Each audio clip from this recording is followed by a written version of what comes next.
How to edit draft reel in Instagram. So in today's video guys, I will show you how to edit your draft reel on Instagram. After you open up your Instagram app like this, all you have to do now, go ahead and tap on this, as you can see now, this plus button at the middle. After you tap on this plus button, all you have to do now, it will open now your camera roll for you.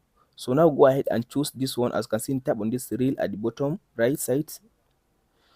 After you tap on this reel, as you can see now, it will take you to this option. Now tap on this draft option. After you tap on this draft, now you can be able to see all your draft reel on Instagram. So all you have to do now, go and select the one that you want to edit. So for me, let's say I want to edit this one, so I'll tap on it. After you tap on it like this, all you have to do now, tap on this edit button at the top right side, this edit, tap on it.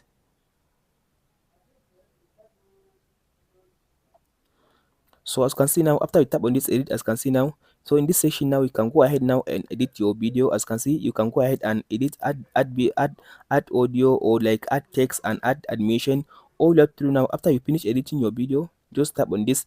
As you can see now, this arrow. After you tap on this arrow now, you can go ahead and change cover by tapping on this edit button. You can go ahead now and type in your description and tap on this share button. That's it guys on how to edit your draft reel in Instagram. Hope this video helps you out. Don't forget to like and subscribe. Thank you for watching guys. We'll meet in the next video.